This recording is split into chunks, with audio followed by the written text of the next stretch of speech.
Hello বন্ধুরা, ইতিমধ্যে আপনারা জেনে গেছেন যে West Bengal central school service কমিশনের তরফ থেকে আপারের অর্থাৎ 2016 সালের ফার্স্ট এসএলএসটি যে আপার প্রাইমারি রিক্রুটমেন্টের জন্য ফাইনাল মেরিট লিস্ট এবং প্রথম দফার কাউন্সেলিং নিয়ে একটি বিজ্ঞপ্তি দিয়ে দিয়েছে। বিস্তারিত আগের ভিডিওতে আপনাদেরকে জানিয়ে দিয়েছি। প্রত্যেকটা বিজ্ঞপ্তিতেই কিন্তু যেটা লেখা আছে 10% প্যারাটিচারদের কিন্তু এক্সক্লুড করা হয়েছে, অর্থাৎ 10% প্যারাটিচারদের এখনও পর্যন্ত ইন্টারভিউতে ডাকার প্রসেসটাই কিন্তু আনা হয়নি, তাদেরকে এখনও পর্যন্ত হোল্ডে রাখা হয়েছে। সেই সমস্ত পার্শ্ব শিক্ষকদের জন্য একটি কেসের বিষয়ে আপডেট দেব। আপনারা জানেন যে সমস্ত পার্শ্ব শিক্ষকরা শুধুমাত্র 10%-এর সুবিধার মধ্যে রয়েছেন, শুধু তাই নয়, অনেকেই কিন্তু এই যে বাকি 90% যে রিক্রুটমেন্ট প্রসেস সেখানে কিন্তু সিলেকশন পেয়ে গেছেন, ফাইনাল মেরিট লিস্টে তারাও সুযোগ পেয়েছেন।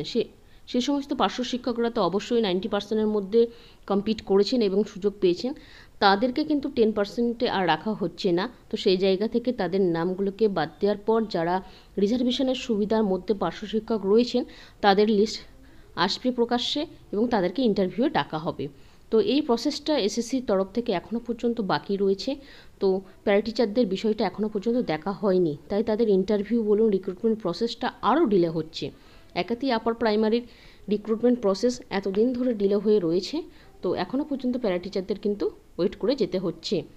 তো যে বিষয়টা আপনাদের রয়েছে, আপনারা ডিএলএড অথবা বিএড যে ট্রেনিংয়ে করে থাকুন না কেন, যে সমস্ত পার্শ্ব শিক্ষকরা 15-17 সেশনে তাদের এই ট্রেনিং কমপ্লিট করেছেন, তাদের 2015 থেকে 17 সেশনের মধ্যে বিএড অথবা ডিএলএড, তারা কিন্তু এই সিলেকশন প্রসেস থেকে বাদ পড়ে যাবেন। 2016 পর্যন্তই কিন্তু দেখা হবে, 2015-17 ব্যাচটা কিন্তু এর মধ্যে থাকবে না। এই যে কেসটা আপনাদের ছিল সেখান থেকে কিন্তু আপনারা অলরেডি কিন্তু বুঝে গেছেন যে আপনাদের কেসে যে বিষয়টা রয়েছে, যে সমস্ত পিটিশনাররা 15-17 সেশনে রয়েছেন ডিএলএড অথবা বিএড ক্যান্ডিডেট, তাদের কিন্তু যে রায় আসবে সেটা সমস্ত পার্শ্ব শিক্ষকদের জন্য, এবং তারা রিজার্ভেশনের সুবিধাতে তাদের ভ্যাকেন্সি থাকলেও তারা কিন্তু এই নন ট্রেন্ড হিসাবেই গণ্য হবেন। আর 2016 যে এসএলএসটি এটাই তারা বিবেচিত হবেন না, পরবর্তীতে তারা বিবেচিত হবেন এবং ইন্টারভিউতে সেই সমস্ত ক্যান্ডিডেটকে ডাকা হবে না। এবং এসএসসিকে এই বিষয়ে কিন্তু এফিডেভিট জমা দিতে বলা হয়েছে।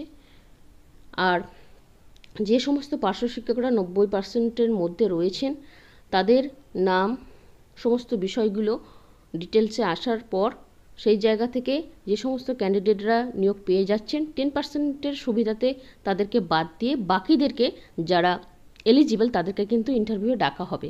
তো প্রসেসটা লেট হচ্ছে, পার্শ্ব শিক্ষকদের জন্য এটা লেট হওয়ার কথা ছিল না।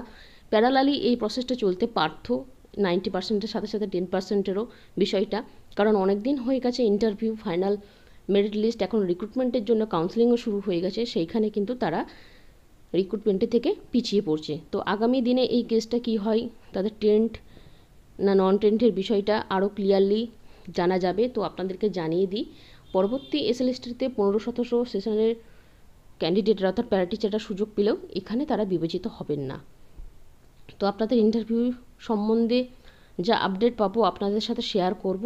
আজকে এই ইনফরমেশনটা দেওয়ার ছিল, পরবর্তী ভিডিওতে আরও একাধিক তথ্য নিয়ে আসবো। আজকের মতো এইটুকু। ভিডিওটা দেখার জন্য ধন্যবাদ।